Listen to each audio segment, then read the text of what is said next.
On the podcast today, we're going to speak about the butterfly story in the Zhuangzi text. Now, this is one of the most requested videos that we get. Jason, when are you and Guy going to speak about the butterfly story? Well, here we are. So we're going to speak about it today, and there's a lot to actually get through.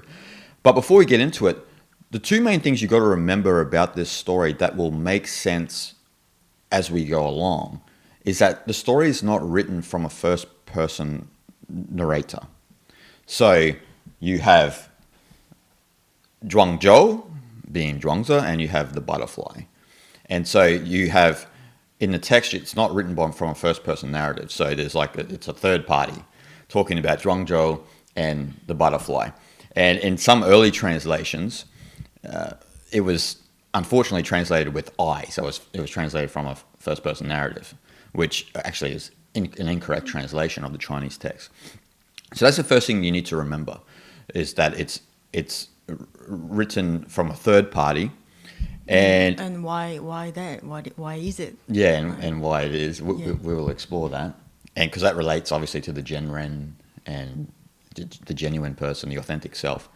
But then the other part is you need to keep in mind is this constant symbol or a representation that Zhuangzi talks about in Zhuangzi text of the hub and the wheel.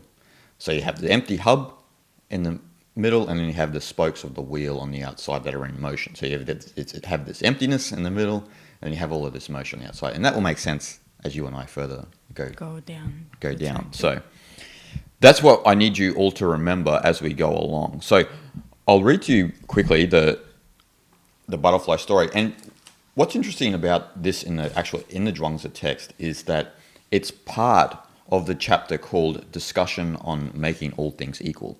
And the funny thing is it makes up such a small part of that chapter right at the end. So Zhuangzi has gone through explaining, a discussion on making all things equal, and then he has this story. And in typical Taoist fashion, it's as vague as you can get. If you don't have any sort of frame of reference, or if you don't have a teacher that is sort of guiding you through that, then it's gobbledygook to some other people. But this is, as I mentioned, this is like chapter 2 in the Zhuangzi, and one of the more important chapters, like I said, discussion on making all things equal. And so here, I'll read this part. This is the actual butterfly story.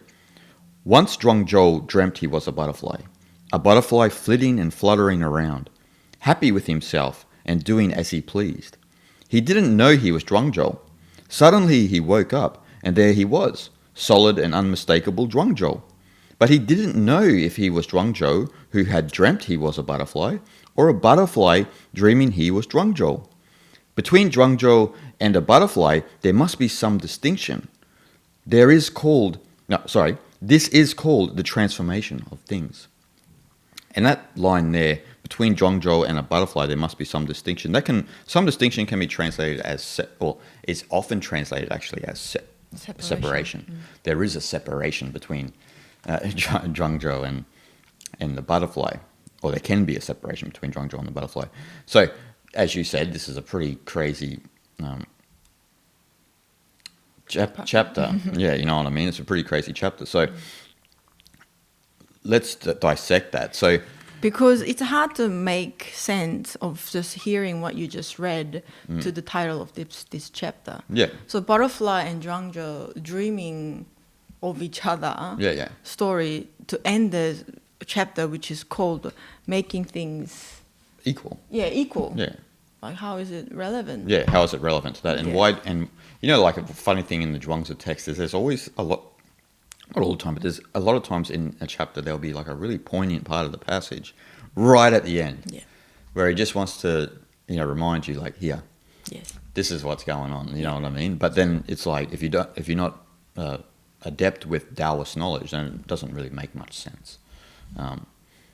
But anyway, so that's the story. So you have this story of Zhuang Zhou becoming a butterfly and the butterfly becoming Zhuang Zhou. So you have this reality of moving between waking and dreaming worlds. Yep. And so what we have here is, if we look at the from the Guashang, and Guashang is the version of the text, the edited version of the text that we're using today, that everyone uses in the Zhuangzi. So Guashang This version's from around 300 CE, so that's the time where Guasheng lived. Yeah.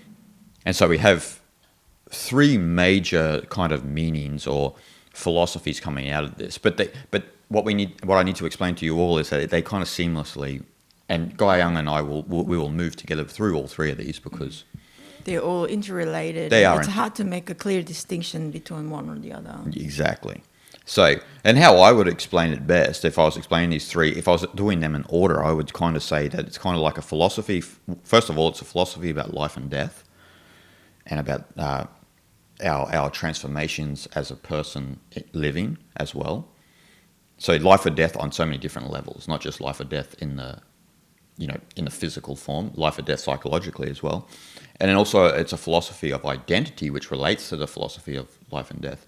And then also the third major teaching of this passage is it's kind of a teaching or a reflection of being at ease. And I would say it's more of a teaching because Zhuangzi in the text is always trying to guide you back to this state of free and easy wandering. And so you have this sense in this story as well. And as we said, they all interchange, right? They all interchange. So we'll begin with the idea of the philosophy of life and death. Yeah. Right. And so you have in the story, you have, the moving from the waking into the dreaming world, and then from the dreaming back into the waking world, right? But I think the most significant part is the moving from the waking into the dreaming world, right? Like it's, as Zhuang Zhou, he doesn't know what he's going to become. And then as the butterfly's completely forgot about Zhuang Zhou. Yes. Has moved on, right? Has moved on. And if there was a sense of Zhuang Zhou, the experience in the dream wouldn't be as intense, Yeah, once you become butterfly in the dream, the identity of Zhuang Zhou is completely disappeared, and you are completely free as a butterfly in the dream. Yeah, and that's kind of sits as a metaphor for how we live our life, right? Like we live our life. So the ultimate transformation for us, the most radical transition, is from living to dead, yes. Right? So life to death, and we fear death the most, right? So Taoist mentality is very different to a lot of other religions where it doesn't set up like an afterlife kind of situation, even though, you could read the Wahu Ching or something like that. But the Wahu Ching, in a lot of cases, has not been fully accepted by a lot of Taoists because, when you look at some of the, Tao Te Ching and the Zhuangzi and that, there's not a lot of things about, life after death. There's definitely no heaven or hell and stuff like that. So there's always an element of mystery about death, and they're looking at as like a transformation, right? Like the life-death situation is, Zhuangzi is trying to say, it's just like a transformation from Zhuang Zhou into the butterfly. Yes. But that's the most radical transformation that we have the most fear about, and that's why these religions, they create all sorts of certain disciplines and systems of belief, in some sense, to control people, to control that fear of death. Again, even in Chinese tradition, again, Confucianism is one of the biggest ones. They also practice very like a rigid, strict discipline after family member's death. Yep. Like they mourn for 49 days, and so they make younger generations to do that, so that they somewhat like bound by the ancestors' death and things like that. So they make the death as a big thing instead of like a Taoist thought that let it just be free, and you will be free from this world, and this kind of more at ease attitude towards death. So that's the big difference. Exactly. The stories in the Zhuangzi kind of subvert these belief systems that cultivate a fear of death, right, to control people's emotions and behavior. So the Zhuangzi stories subvert all that, and they say, no, like, especially the butterfly story, right? The butterfly story is about freeing you from the worry of death. Yes. It's trying to get your mind around this idea of continual transformations, which relates to the identity, and we'll talk about that a bit later, but this idea of continual transformations of life. And you are just a part of this transformation of life. You are Zhuang Zhou becoming the butterfly, and the butterfly becoming Zhuang Zhou. It's this process of transformation. And the story is supposed to free you from that fear of death, right? And in classic Taoist fashion, as we see in the Tao Te Ching as well, where Lao Tzu and Zhuangzi don't make a distinction between beautiful and ugly, life and death. These are all part of the Qing, part of the species-specific essence that we have to dissect between this and that, which creates this fragmented reality, and you can't see the reality. And I think it's important, and I'll mention it quickly, that actually just before the butterfly story, Zhuangzi actually says, "How do I know that loving life is not a delusion? How do I know that in hating death, I am not like a man who, having left home in his youth, has forgotten the way back?" So there's this constant idea of, like a lot of philosophies and a lot of religions and this and that, there's a constant affirmation of life. But in Taoism, there's also an affirmation of death. Yeah. So who's to say? We're all sitting around, we talked about this last week on the podcast, right? About Hinduism, like where the Hindus celebrate death, and it's not as grim as it is in the West. So who's to say it's a transformation?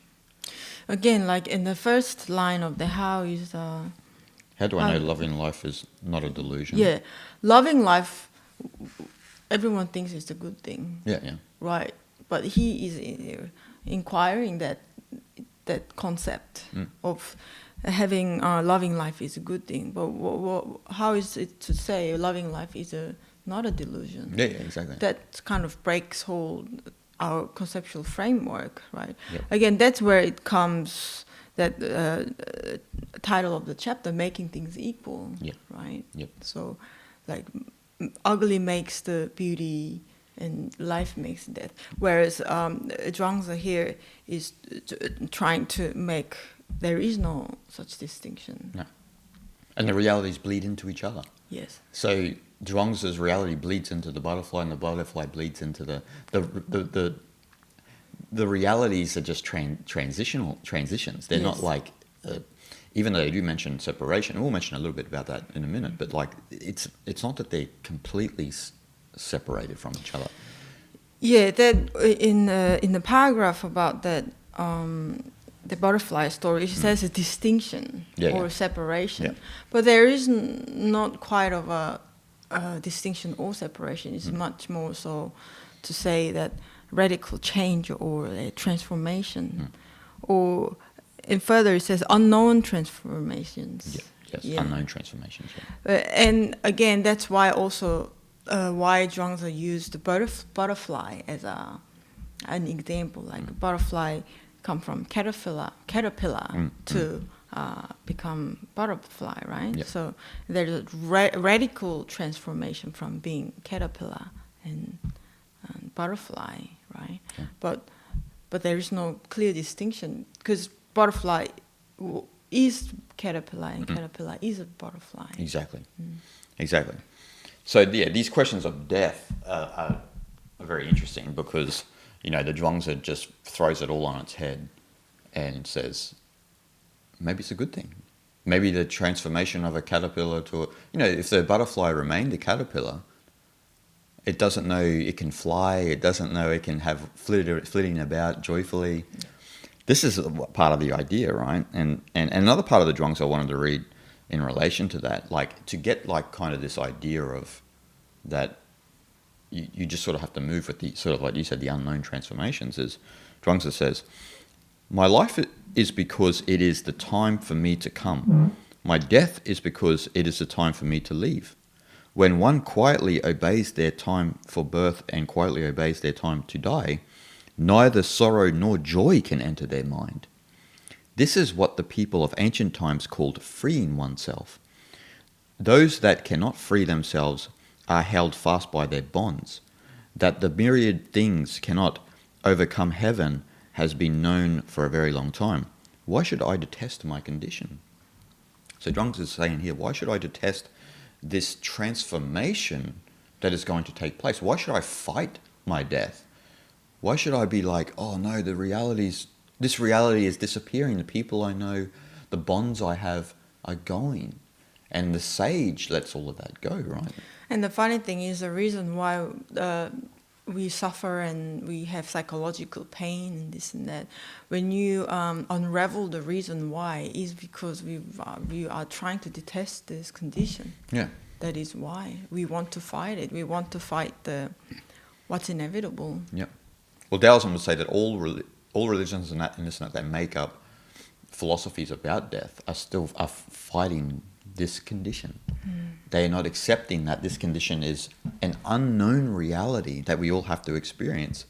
But to free yourself from the idea of it allows you to move through the transformations efficaciously without suffering and struggling because of it, right? And so the sage gets beyond that mentality of suffering their own death or their life disappearing. And the irony is that the Chinese character for some distinction and separation, the graphic symbol is the knife, right? It is found in that character. Yes. So the knife means like a cutting of this world, like a complete a complete separation of you are not part of this reality anymore. You're gone. Zhuang Zhou is no longer Zhuang Zhou. He's the butterfly now, and the butterfly is no longer the butterfly. Even though the Zhuang Zhou may have a sort of a memory of that, but definitely when we look at it from the other way, which is the more important way, from the waking to the dreaming, the butterfly doesn't have a concept of Zhuang Zhou. So there's been a cut, and that is a metaphor for how when we die, right? There's a cut from this life to whatever. Like you said, the unknown transformations. So there's a distinct separation in some sense from those realities, and that's very important. And the thing is that the sage, they get beyond like all of that, right? So the sage's view is they're free from sorrow and fear of their own existence, of their own identity, of the idea of them being no more. You know, like in India, they don't say he died. They say, I asked someone, where's your grandfather? Oh, he's no more. And it's actually probably a pretty accurate description of saying death. Like he's no more in that form, right? Like, I think that way of thinking very closely connected to that philosophy of identity, isn't it? Yes. Like, again, like Zhuangzi does not remember he was butterfly, and butterfly does not remember he was Zhuang Zhou. Zhuang Zhou. So, like you said, that radical transformation, that cut from life to death.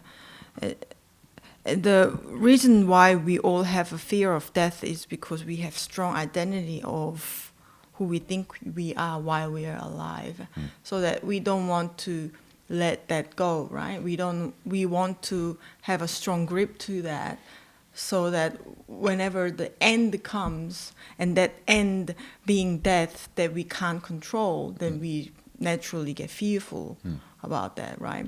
So that it directly connected to that identity that we want to have, and we want to have a strong grip of who we want to be or who we think we are, and we want to fight that transformation, right? Like we don't want to become butterfly or Zhuang Zhou, whichever way. No. But whereas, Zhuang Zhou does not remember being a butterfly, and vice versa, being that there is no such strong identity. Yes. So that is to say that there is no even concept of life or death. No. Or awake or dreaming, Yes. right? So there is, it becomes a vague thing, right? Yep. That unknown transformation is there clearly, but we have no idea what's what. Yes. Yeah, like also we can say we are alive and we are awake, right? We can say that, but then whatever awaits us after death, it could be vice versa, Yeah, right? Like, exactly. so that sort of thing. Again, making things equal. Making things equal, yeah, Yeah. beautifully said, yeah. Yeah. Yeah, it is that transformation of the identity, right? Yeah. That a lot of people fear. What are we? I remember being 15, right? And like, I've told a few stories about me and my brother, but and I'm saying to him, like, because I had a really intense, especially when I was 15, like a feeling of like, what's going to happen after all this? Like the nut that I was, or I am, I should say. And I'm saying to him, and what's going to, like, so I'm just not going to exist? Like, this consciousness is just, like, and he's like, shh, get back on the wacky tobacco, you know what I mean? Like, he doesn't know what the hell I'm talking about. But like, that's the intense fear that a lot of people have. Like, I can't picture myself not being Guy Young. I can't do it. Or in this way, I can't. Or for you, for example, you can't picture me not existing, right? You know what I mean? Me being no more, and everyone else would have the same perspective of people they love as well, right? But the sages view as this constant. There's just transformation, right? And so there's creational time that physical matter goes through, but there's meontological time, meontology, the nothingness of the Tao, the hub in the spoke. And so the sage lives in the meontological Tao time, which is kind of no time. It's kind of eternal time. It's a perspective of it's the third person in the story, right? There's Zhuang Zhou, there's the butterfly, but the third person who's seeing the transformations. Yeah. So they can see that there's just a transformation of creational time. This is what creation does. The concept of time, actually time doesn't really exist. What exists is a transformation of physical matter. And our experience of that transformation of physical matter is what we would call time. And so the sage understands that, and so they sit back and they see that this is all radical transformations. We have bodies and minds emerging, bodies and minds dissolving, bodies and minds emerging, and this process has constantly been going on for who knows how long. Not just human bodies too, animal bodies, dinosaur bodies have been doing it. You name it. Things that to do with any physical manifestations. Yep, exactly. And so as you were alluding to, the sage's mind is they see the transformations of this identity as well going through this ebb and flow. So that's what I mean. Like it relates to, and see, the identity is a product of creational time. Oh, yeah. Do you see? It's a product of the transformations of time. Yeah. So, in psychological research, if Guy Young was the same as she was when 60 as when she was 18, that's psychological damage because you haven't gone through, you haven't fully experienced the transformations of life. Right. Which actually is another part of this text, right? To fully experience genuinely the experiences of the transformations, but having a sage's view of your own personal transformations throughout life. So it's also, as I mentioned, about having that experience of being fully alive as well, in the moment as Zhuang Zhou and as the butterfly. Yeah. See, Zhuangzi is fully in the moment, being Zhuang Zhou and the butterfly and through all transformations, but has this view, right? So has this view. So the experience of the identity is what they would say is like a genuine pretense, right? So like it's just the whole process is an act of play, which encapsulates Taoist thought, right? Life is play.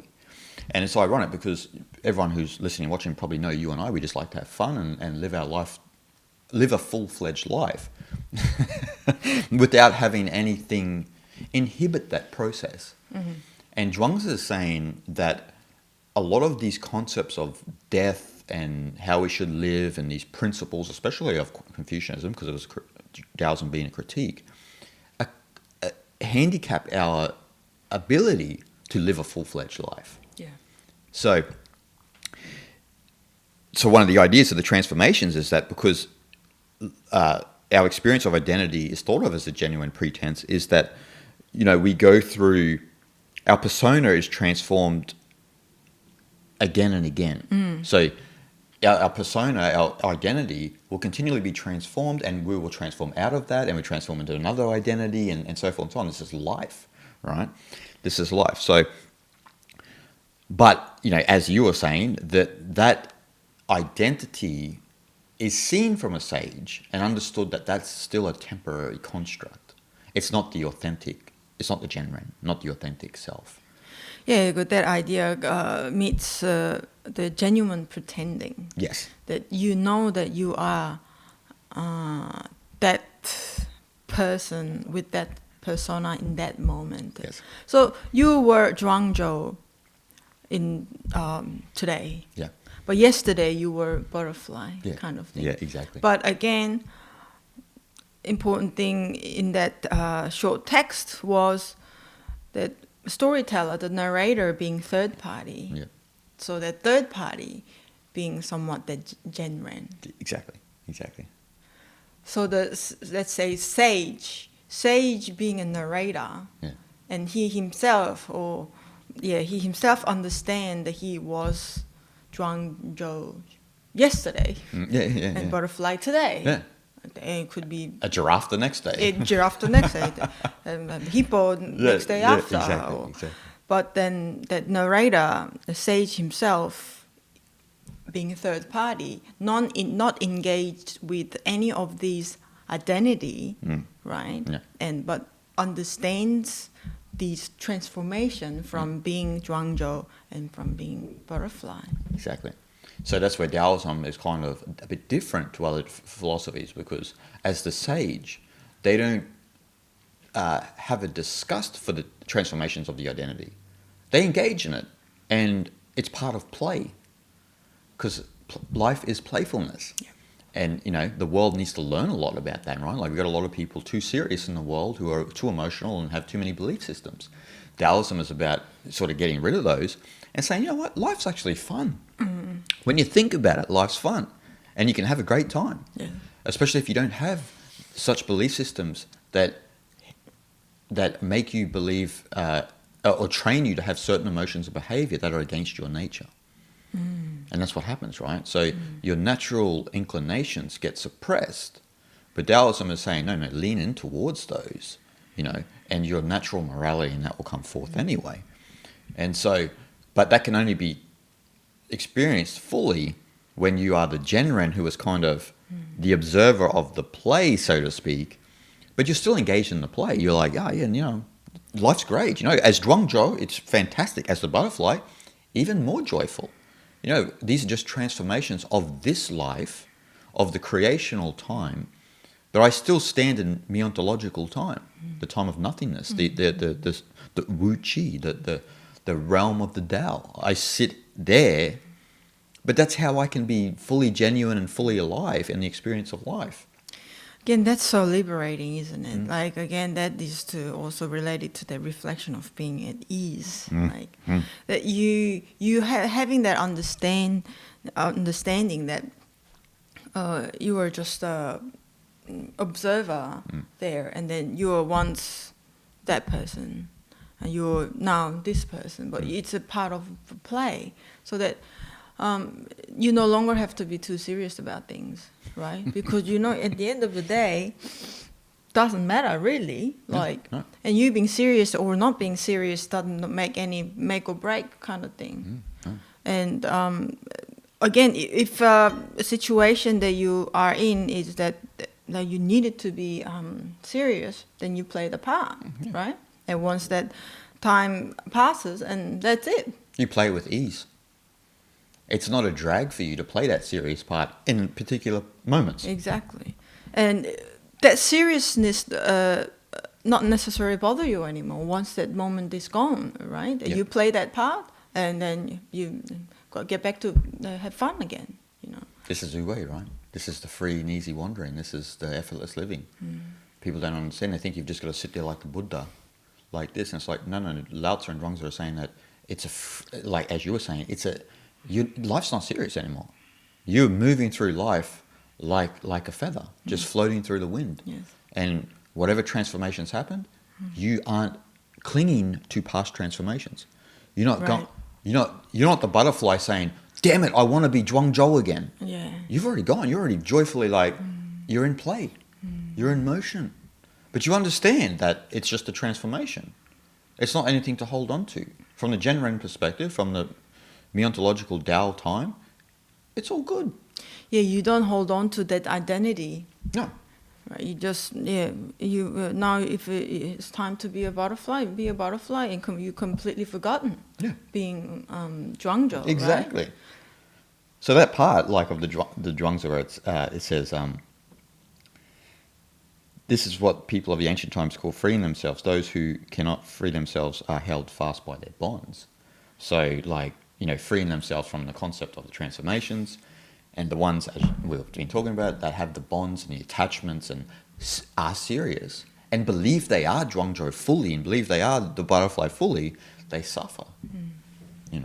Again, it is a radical change, a radical transformation, in a sense that breaking out of that strong condition that we all had since birth, basically, right? Yes. You're named with a certain word, and you're either a boy or girl, and you ought to behave a certain way according to that, and however, conditioning the parents have will come down to the child and whatnot, so that you very naturally get to build this strong identity of who you think you are and who you think your parents are, and all this kind of very fundamental idea of very concrete idea of identity, right? Yes. So that it's gonna be very strange not to have that sort of idea, right?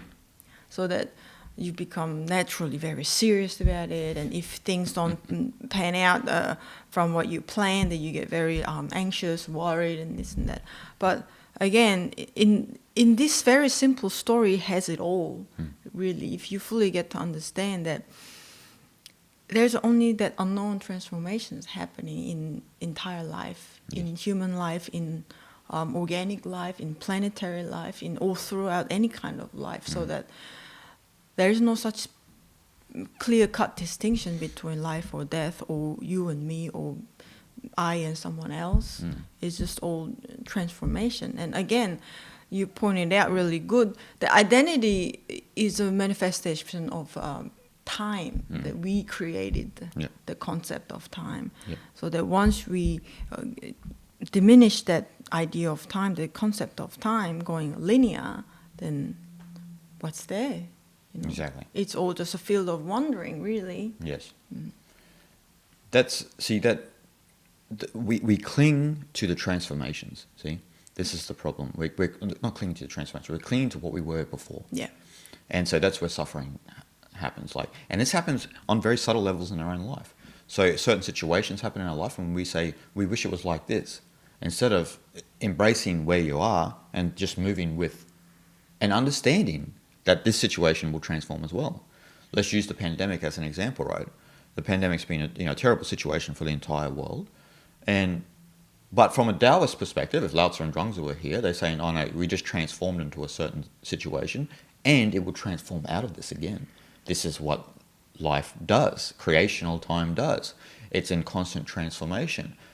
The panorama is different. The storyline is different.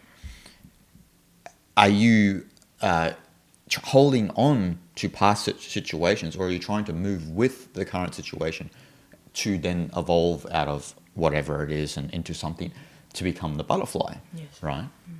So, and we're doing that on many different levels in our life, not just the pandemic, and in our personal life, right? We're trying to hold on to certain situations we had, certain relationships we had, and it's all gone sometimes. And you've got to move on and not suffer the experience.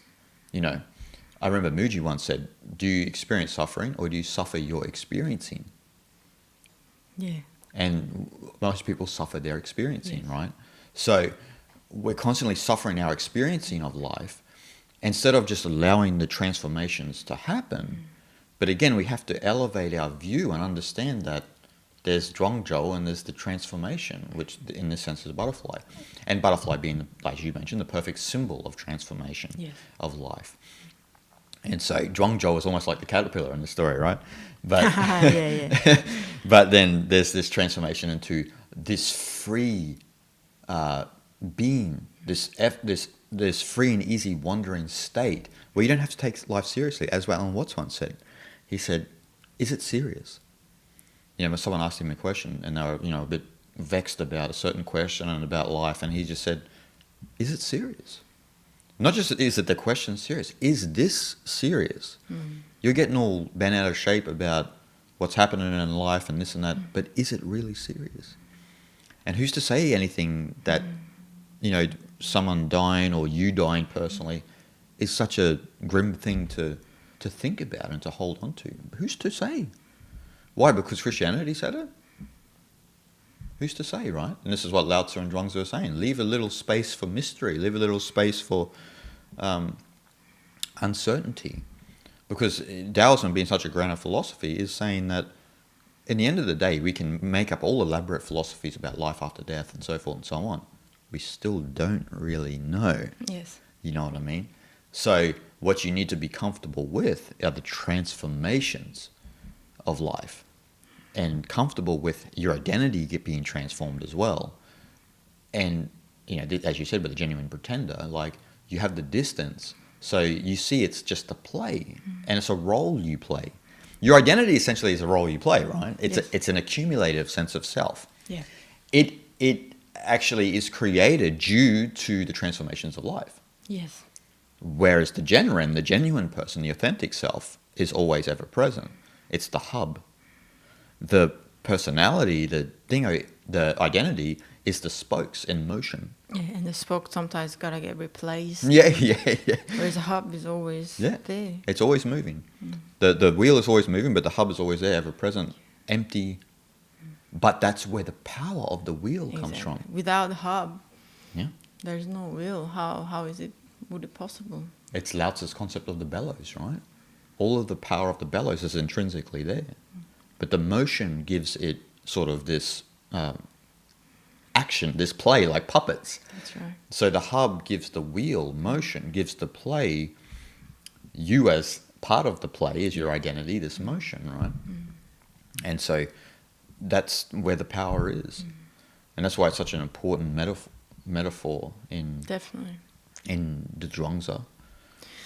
From it's like a very long period of traveling experience for myself, like when you stay in one place for long enough and you get to become friends with the local people and become friends with other travelers come from all over the world and things like that. And like when you stayed long enough in one place, you kind of having a feeling that time is coming to move on to the next place, right?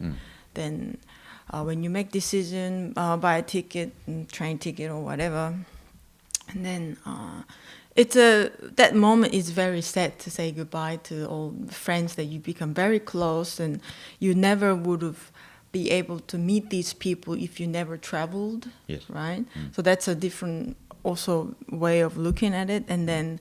But there is a strong urge that you need to move on, right? You need to leave the place for, I don't know, something else, right? Yes. So it's a very difficult time that you go through, but then once you leave the place, you feel like, that's it. Like then you are more like full of excitement what's waiting for you out there. Yes. From the place that you will get next destination, right? So that it's kind of like a chapter, like that chapter had ended, and then there's a new chapter awaits you. It's kind of thing. So I start to kind of see life as in kind of chapters like that, like because. It really is like that. Yeah, and our life's been always kind of in motion. Although we are staying in one place right now, but I still regard it as a chapter which may be gone a bit longer than what we expected to be. A little bit of drama. Yeah, a little bit of a drama, but gotta make it more interesting, right? Childhood was also a chapter. Become a teenager was a chapter. And becoming a young adult chapter, and becoming a young adult in a new kind of a completely new world, isn't it? Like and there's even sub-chapters, like you got your India sub-chapter, your Nepal sub-chapter, you have all these sub-chapters exactly. So when I started to seeing that, I had like had a bit of more of not attaching too much to each chapter, because it's in motion. Yes. Yeah. So I start to understand, like when you first experiencing leaving a place and leaving a close friend, and it's so devastating. Like it's so sad, and like, why am I even going, and like all this sort of thing. It hits you a lot, very strong and hard, right? So like it's first experience is a bit difficult, but the next time around, if it becomes a bit easier in a way, not that you're sad anymore, but it's more so like, you're going through this transitional time again. Like you are going through this transition in life, transition between the chapter to chapter, and this kind of a perspective in life that had given me, I guess, a bit more liberating perspective of life. Yeah. And that gives you the perspective, like, as for a sage, like they're not sorrow about that. They don't feel like it doesn't really weigh on them, Now, because you've had more experiences as you move on, it's more of there's joyful anticipation about the next transformation, right? It's okay, and this is part of the cut, right? So when you move, there's a cut. So when there's the cut, that's when the sadness and the fear of uncertainty and everything arises, because we've experienced this many times with places we've left. I remember leaving Chiang Mai that time when our beautiful little street dog, we kind of well, I don't know what to say, like we took it in, but our landlords took care of it and everything like that, and even the landlords we became friends with, the Thai landlords, but we knew we had the feeling that we needed to get back to Tiruvannamalai. It was time, time to do some serious work, get back to Tiruvannamalai, even though we loved Chiang Mai and everything about it. But it was like, it's time to move, And then you and I are at the bus station crying and missing our little dog already. Yeah. And then next minute... Did we make right decision? Exactly. But then next minute, once we're in Tiru, it's like, Shanti. And then, as you said, you actually don't even think about, it's already gone. That chapter, the page is already turned. It's turned, and you're already in this new reality. Yes. You are the butterfly, flittering around joyfully, going, oh wow, I'm back in Ramana Ashram, I'm back on Arunachala, I'm seeing some old friends from a long time ago, and it's wonderful, right? It's wonderful, and that's what happens when you don't. See, this is what happens with people, right? They build their life a certain way, and because of this way how societies are created now, how societies are based on fear, where you've got to have a house, a mortgage, a car, and get your family, and you got to kind of build your own castle, right? And man the walls. Tribe. Have your own tribe, man the walls, and everything like this. You know what I mean? And what that does is that it suppresses their life, because their life is, as humans, like any other species here, we have an urge for adventure, an urge for the next transformation. And that's what gives us the feeling of fully being alive. But what happens is we hold on to the Zhuang Zhou. And we're like, yeah, but the transformation is saying you've got to become a butterfly. Nah, I got the right job. I got the perfect house. I've got this mortgage that's going to kill me for 30 years. You know what I mean? I got all of these things. And then you look at that and you go, wow, like you have built yourself a man-made prison. Yeah. You are in the prison of Zhuang Zhou. But the transformation is naturally saying, become a butterfly. But you don't want to turn that page, which is very sad, right? So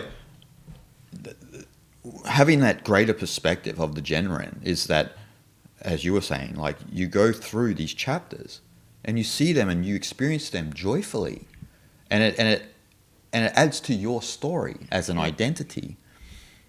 But you're not crying and whining when the chapters change.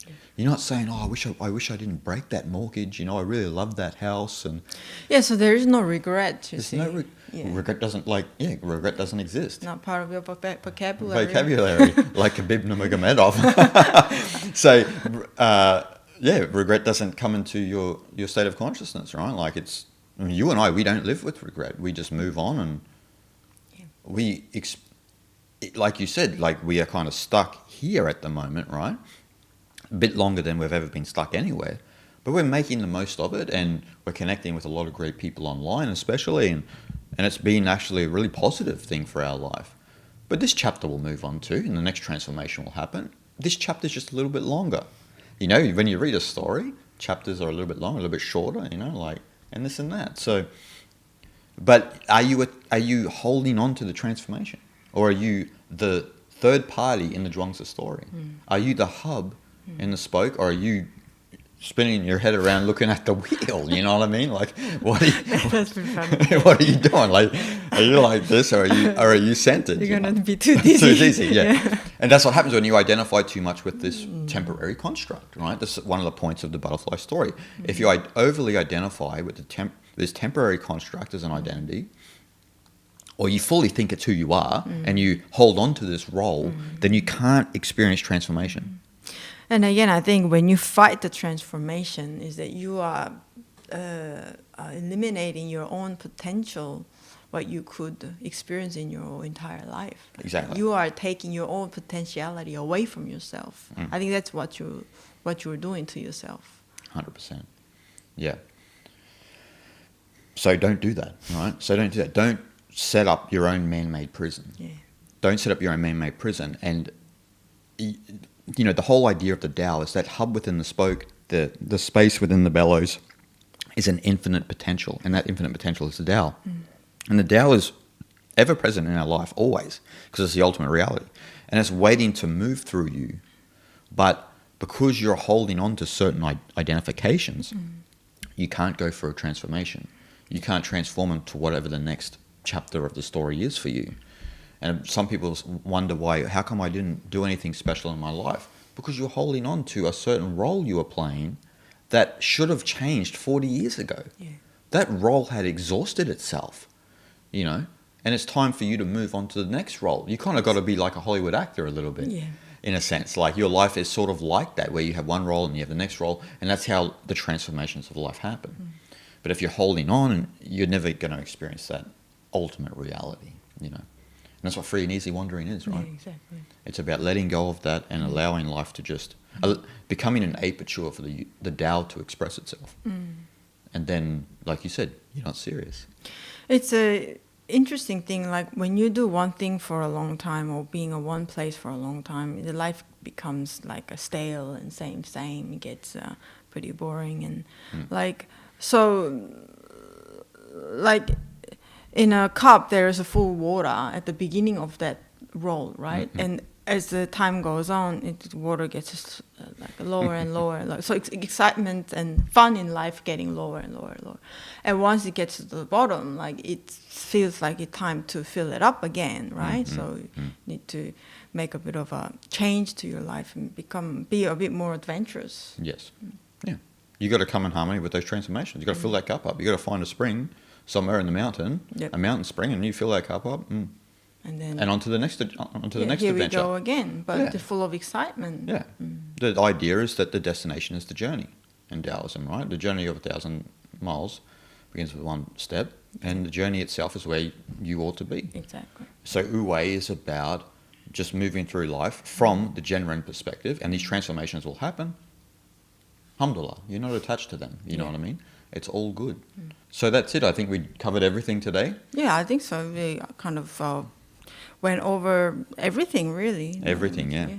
Nice and compact. Yeah. I hope you guys enjoyed. So that's the Butterfly Dream. And we highly recommend going out and getting the Zhuangzi text. And actually reading some books related to the Zhuangzi, from Hans-Georg Mauella, David Chai, these sorts of scholars that'll give you a deeper understanding of the Zhuangzi, and probably go back into the library and watch some of our podcast and watch some of the Taoist content related to, especially the Zhuangzi. So we hope you guys enjoyed, and we'll see you guys next week.